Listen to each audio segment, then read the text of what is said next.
That was a nice move by Pipkins, taking it right to the rack himself. Wide open three, left wing, and it's good. Nylon, the dunk likes that, Matt. A three from the right side, and it's good! The one, Pipkins, the man, yet again. Hello and welcome to The Flex. I'm Matt St. Jean, and alongside my co-host, Joe Howie. Joe? How's it going, everybody? This is, I don't like this tradition. This is the second straight week now where we've had to come on the air and try to talk about a Friars game after just a deflating loss. Friars dropped this one at Xavier, 74-73. I wish we could be sitting here talking about David Duke and Nate Watson, two fantastic performances yet again, but instead, we're going to be talking about rebounding, we're going to be talking about defense, and we're going to be talking about the Friars not making the plays they need to at the end of a game. Yeah, Matt, you're right. And once again, we're watching a career night for David Duke. And when I say career, I mean like 30 points career night. We're watching a dominant performance by Nate Watson, who had another double-double and matched his career high in rebounds, erased at the buzzer by some sloppy late-game defense that really needs to be cleaned up, because this is back-to-back Big East games that would have been quality resume check marks that the Friars have dropped by a combined 5 points. Yep. Over the span of 8 days, No, 5 points have been 3 killed. points. It's 3 points. Yeah. It's Oh, and that's yeah. You know, and it's missed opportunities right now. I think there's a lot of things you can point to, but unfortunately, what seems to be the identity of this Friars team, compared to previous ones, that this Friars team is not nearly as good as in the paint as they usually are. And we've heard Ed Cooley talk about it. We know they're putting the work in practice. They're putting the time in to try to work on the paint. Whatever they're doing, it's not working. Friars got outscored 40-22 in the paint and got out-rebounded 35-31, gave up 12 offensive rebounds. These are not the hallmarks of an Ed Cooley team. Yeah, I mean, there's a huge hole in the paint in the shape of Alpha Diallo and Khalif Young. I mean, what those two guys we would become very frustrated with last season. We miss them dearly this season, especially with rebounding. I mean, if you told me the likes of Jimmy Nichols, Greg Gant, and Nate Watson were going to get out-rebounded by Xavier, I would tell you you're crazy. But here we are again, the same storyline, the same script that Providence got outplayed in the paint 2 games in a row. Yep, and I mean, credit to Nate Watson for 14 rebounds. Again, like you said, tied a career high. That's a great performance from him. But one, nobody else is stepping up next to him. And two, one of the reasons he's getting all those rebounds is because he's doing it by himself. The Friars have, when they've done well rebounding this year, it's actually not the games where Watson picks up the big numbers. Why? It's because you have other guys who are helping out on the boards, helping out down low, and making their presence known.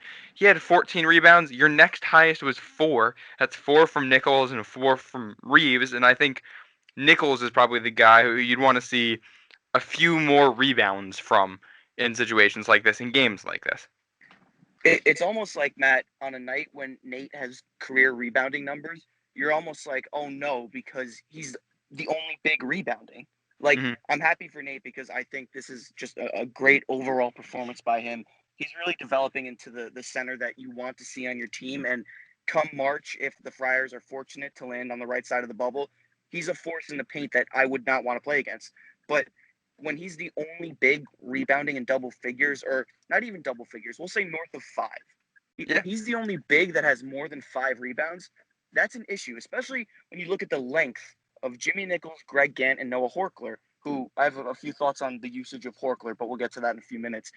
Nate can't be the only big rebounding. That's just, if you want to win games, Nichols and Gant need to crash the boards. It's just the fact. Yeah, and I think this game is very disappointing to lose because in a lot of ways, this was one of the best offensive performances of the season. They turned the ball over too much. They didn't hit or draw free throws, but the shooting was incredibly efficient, and this was probably the first time we've seen all season, maybe the second Butler game is another example of it, where a team came out and played a zone defense against Providence, and they beat it. It started with David Duke hitting some early three-pointers, and you have a couple other guys hitting shots, a couple other guys getting to the rim, and because of that, Xavier had to switch to their man defense, and in the second half especially, that played dividends because that's when Nate Watson can come alive. If you're playing a zone, Watson's usually going to be double covered down low, but if it's man defense, it's just him one-on-one. That's where he works. I mean, I couldn't have said it better myself. When I was watching the first half, and just a little context here, I'm up in Vermont with very, very spotty service. The first half I watched at the cabin, and the second half I watched in the car through patches of service. So the second half was extremely frustrating for me because of the way I had to find out about the loss through Twitter notifications before I even saw it. But when I watched the first half and I watched Providence kind of carve through the Xavier zone, it was promising. Like, I wasn't as frustrated as I normally am watching Providence play against the zone defense. And then in the second half, I mean, Nate Watson, that's Nate Watson exclamation point. That's all I have to say. Yeah. I mean, Speaking of Nate Watson exclamation points, oh, that alley-oop he had in the first half. Jimmy Nichols throwing up the lob, that one's going to be in highlight reels all season long, and it deserves to be. That was a fantastic play. I mean, Nate was at the 3-point line and came just barreling down. I don't even know what to say about that. I watched that. I got up out of my seat and screamed because that's just not the play I expected to see. No. But I'm so happy I did see it. Yeah. If he keeps that up, he's going to break a backboard this season.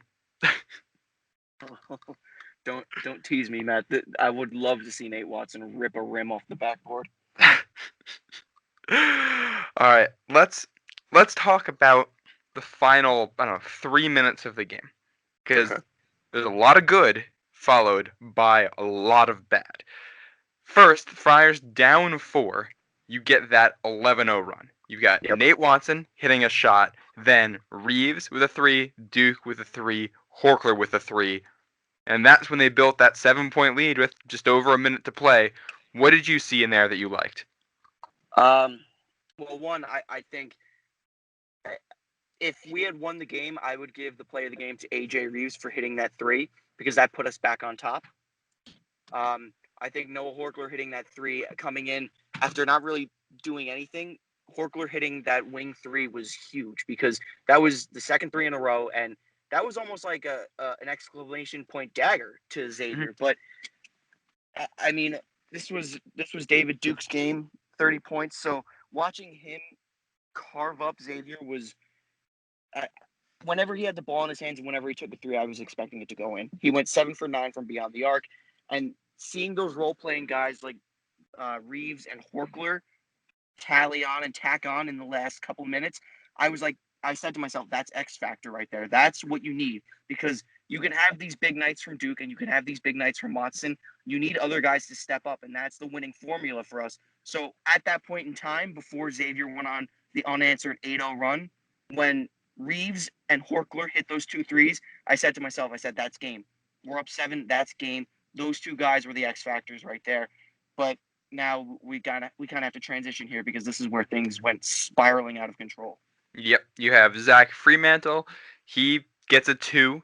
No, sorry, that came later. It was Nate Johnson who hit a 3, and this is a guy who struggled the last 2 games for Xavier. He had 14 points, so clutch shooting from him, 4 of 6 from beyond the arc. Then Ed Cooley decides to sub Alan Breed back into the game. We're going to have to talk about his performance in general, but we're going to focus on this moment right here, because this is probably the most controversial moment of the game. They sub him in, and the Friars immediately pass it into him, and there's a travel call. And I have to say, I'm not going to put this game on the officials, but they showed that a number of times. He never lifted his pivot foot, and there was a lot of contact. They called an offensive foul. I could be okay with it, but that looked like a defensive foul or no call at all, and I did not see a travel. Matt, there's a lot of dialogues and discussions going on Twitter right now that call lost us the game. One, no, that call didn't lose us the game. But that call, I'll say it sparked a momentum shift because, one, you're right. Alan Breed didn't pick up his pivot foot until after he got hit. And I played 4 years of high school football and 4 years of college rugby. That was a hit. When Yeah. someone lowers their shoulder like that and makes contact with you, that is a hit. And what I think the refs called a travel was the 2 steps back Alan Breed took after accepting that contact. Yep. So if you want to call that a travel, that's fine. But you have to call the defensive foul first. Because, listen, the game isn't on the officials. You let Xavier go on an 8-0 run. That's why you lost the game. And you had 15 turnovers and a ton of other stuff. But when you're officiating like that, someone's going to get hurt.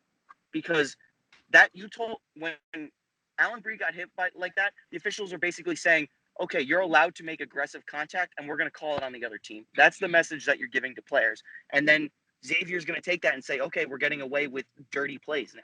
That's and not my only problem with the play. Yeah, and not only that, like you're mugging a guy on an inbounds pass. Like you can't be setting a standard where a guy's picking up the ball on an inbounds pass and immediately getting hammered by a defender. That's not good for the game. And that sets up what happens next. Zach Fremantle hits a shot. All of a sudden, it's a 2-point game. Friars come down the other end and had probably their worst offensive possession of the game. Stifling defense from Xavier. Ball gets knocked out of bounds a couple times. You have that review. And then late in the shot clock, ball ends up in Jimmy Nichols' hands in the corner. He tries to drive, steps out of bounds. I'm not sure why he's the guy with the ball in that scenario, and why with 5 seconds on the shot clock, you're trying to get the ball to him when you need a basket, or at the very least, you need to draw a foul. Yeah, so this actually, Matt, was one of the parts when service cut out for me, so I actually didn't get to see Jimmy do that. Just from what you told me, from what I've seen on social media and reading through the Fox play-by-play, I don't know why the ball was in his hands at that point in the game, in that point in the shot clock. I'd like to see the ball in 3 people's hands: Duke, Reeves, Watson, when you're that late. But I mean, hey, Jimmy can hit 3, so if he's in the corner and he's open, go ahead and take it. But I don't know But why you have him baseline driving like that, if that's yeah, what it was. and the thing is, he wasn't open in the corner. The Friars did not move the ball very well at the end, and there were 2 people standing next to each other in the corner for the Friars. There was no spacing on the floor, no room for Nichols to go anywhere, and then you step out of bounds, unable to draw a free throw. Friars did not shoot a single free throw in the second half. Didn't get to the line once, which you can point at officiating, but also you're not drawing contact. You're not getting to the rim. Nichols put himself in a position to get to the line and steps out of bounds. And yeah, he's not a guy you really want dribbling. And then with 16 seconds left, Xavier's got the ball, and once again, defense too aggressive for the Friars. In the final seconds, you give up a wide open look.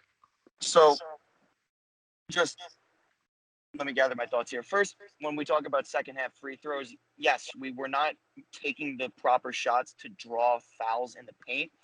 I mean, Nate gets killed every play, but it's almost like you're used to it now. If Nate's getting double teamed, he's just expecting to play through contact, which is, I think, the mindset of a fantastic player, because he's not going to let it stop his game. But 2, that goes back to our wings. Greg Gant, Jimmy Nichols, you guys got to get in the paint. You're 6'8", you have huge wingspans. Stop taking mid-range jump shots and get in the paint. I mean, Nichols has that little floater shot from the free throw line that works every time. I don't know why he doesn't take that.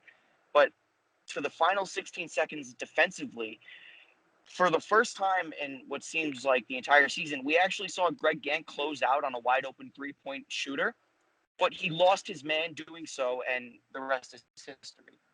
Yeah, you had miscommunications. You've got Jimmy Nichols. I from watching the play again, from what I could tell happened, Jimmy Nichols had to collapse on somebody who came into the post until Nate Watson could get back to the guy, and that's why Nichols was late closing out on that last 3-pointer by Colby Jones. And we'll give credit to Colby Jones. Freshman, ice in his veins. He had 16 points in their last game, 9 points. I just saw John Fanta put out after the game. I believe his grandfather passed away 2 days ago. So that is an unbelievable performance from him. You got to give him credit for that shot, and give credit to Paul Scruggs, too. He's the leader for assists per game in the Big East for a reason. He knows how to dish it. But it's frustrating. Friars have played in 4, essentially 1-possession games so far in Big East play. You've got that win over Seton Hall. You've got the win in double overtime. against DePaul, but now 2 straight losses in close games where you can't get it done. The 3 losses that we have in conference play are by a combined 9 points, Matt. That is so frustrating because you look at the flip side of things, and we could be 5-1 in conference play. I think 9-3 overall, pushing for first in the conference right now. But instead, we're in the position that we're in because of 2 very, very poor late game defense situations. And I mean, the loss at Butler, we just played terrible. So really the losses at home against Creighton and now at Xavier are this early season hole that we're starting to see come around the middle of the season. Yeah. Now, I will say, in the grand scheme of things, as emotionally heartbreaking as the last 2 losses have been, let's put it in greater context. Number 1, you lose at home to Creighton. It's a game you wanted to win, but Creighton's playing like a top 5 team in the league right now. They just blew out the 2 opponents they played after the Friars. Providence held them to 67 points. It's a game you'd like to win in that scenario, but to finish within 2 points of a top 5 team with your starting point guard not playing the second half, you take that. Losing at Xavier by 1 point without your starting point guard and having a freshman in the starting lineup, you'd take that. If I told you before the season that those were going to be the results of your home games against Creighton and your road game at Xavier, most fans would probably say, that stinks, but that happens sometimes. It's basketball, it's fine. The Friars have made it up with some close wins in other places. It's just now the road gets tough. Friars have a very tough schedule coming up, playing on short rest at Marquette on Tuesday. You get Georgetown at home, but then you travel to Creighton and Villanova. So this could end up being a situation where you can conceivably lose 5 out of 6 games, and you're gonna have to make a run late. And the schedule is gonna be in a good position for you to make that run late, but you'll still be in that position. Yeah, Matt. Well, before we hopped on here, I was looking at our schedule. I was looking at, what lies ahead, and I think I'm gonna start what I've been calling the Big East Gauntlet for us at the home game against Creighton, because I think Creighton's the best team in the conference right now. They're putting together the best resume. All the analysts will say Villanova. They haven't played, and they only have a couple of Big East wins. So right now, Creighton is the best team in the conference. That's the start of the gauntlet. Right now, we're 0-2 in the gauntlet. The best opportunity we have right now to get back on track and get comfortable is against Georgetown. But then I'm also thinking to myself, Georgetown has been building up leads in the first half and dropping them. So they are desperate. So that's not going to be an easy game for us either, because they're going to play with a sense of urgency. Like, man, we keep building up leads and then we keep losing in devastating fashion. We want to win. So that's not going to be a gimme. As much as you'd like it to be, Georgetown's going to have a higher sense of urgency than ever now. Now you're on the road at Marquette. They just lost to UConn. There's a sense of urgency there too. And Marquette dropped a double-digit first half lead as well. Then is it at Nova at Creighton or at Creighton at Nova? At Creighton at Nova. At Creighton's tough because they've got fans in their building and they're on fire. They're rolling. They're building momentum. That's going to be tough. And then at Villanova, I mean, that's give or take because they haven't played in a while, so they could be groggy. But then again, you never know with them. So this is going to be a very tough stretch for us. If you look at the way we played in the Big East Gauntlet last season, it was 2 road games against Seton Hall, against Creighton, at home against Nova, and before that it was at home against Butler with St. John's in the middle. We went 1-4 over that stretch of 5 games, with our only win coming at home against St. John's. And then what we had to do for the remainder of conference play was cleanup duty. And right now, the way we're poised and the way the ball has bounced the past 2 games for us in the gauntlet, the road ahead seems as if it's teeing up for a very, very similar, I'm going to say, Big East skeleton that we played last season, where after the gauntlet, you have to make up essentially all this ground right before March to essentially solidify your spot on the Big East tournament bubble, really. Yep. And like if you look at the past, if you're looking at the Friars having won 6 straight and 2 out of the last 4 years to finish Big East play, the schedule's kind of there for that. You're going to have you're gonna have 2 games against UConn in those last 6, which those will both be tough. But you get Xavier at home, you get DePaul, but that's on the road, but still still should be a win. You've got at St. John's, that should be a win, and then you finish at home against Villanova. Those are the games where you're going to have an opportunity to make up ground, get a ranked victory, maybe a couple ranked victories, depending on where UConn is at that point in the season or where Xavier is. Because, again, these next 4 games are going to be brutal. You need to find 1 win. If you can find 2, you're happy. If you can find 3, I think you are very happy, which would be including a win at either Creighton or Villanova. But I think from what we saw today, I would say the Friars are going to need Jared Bynum back. Alan Breed is not ready yet. He's not the point guy yet. No, you're completely right. And listen, I said it. I was shocked when I saw that Alan Breed was starting. I think that asking a freshman to start in place of an experienced point guard in a road game against a quality Big East opponent is a very tall order to ask. So listen, you give Alan Breed a lot of credit. He took the task. His number was called, and he went out and he played his heart out. But he's a freshman, and this is his first real test. And listen, it's a tough game for him. That's just what it comes down to. But the loss of Jared Bynum was really felt tonight. 15 turnovers. I mean, David Duke led in assists. You expected that, but your 2 guys following, Jimmy Nichols and Greg Gant, each with 5. That's kind of shocking because they're forwards. Yep, and Duke turned the ball over 5 times as well. I think he did a very good job in the second half. Most of the second half, it was David Duke at the point. He had 14 points and 4 assists in the second half. So, like we didn't see against Creighton, we did see today Duke able to handle the point and score at the same time. That's a very good development. If he keeps that up, then the Friars are looking pretty optimistic down the road. Now, I think we should wrap things up shortly, but I want to make a comparison for this game, going back to last season. Does this game remind you of the loss at Creighton? David Duke career game, buzzer beater to end it? Absolutely.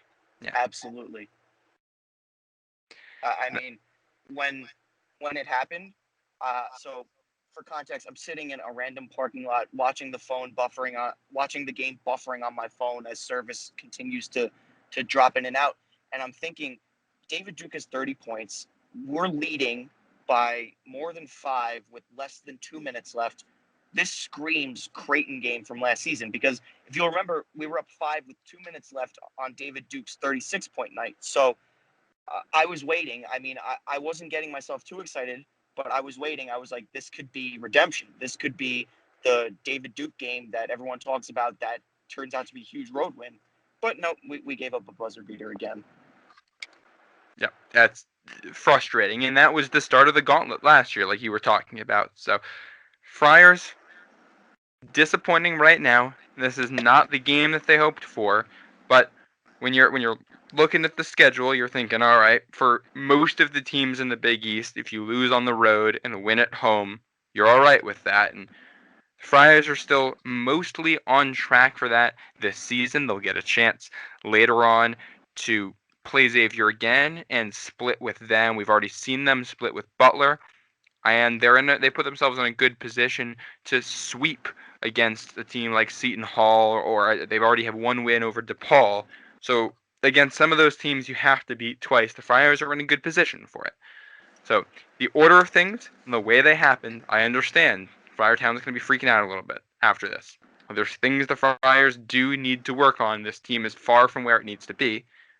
But playing the way Providence did today, I think this is a team that wins at least half of its games in the Big East and should be at the very least on the bubble for the NCAA tournament.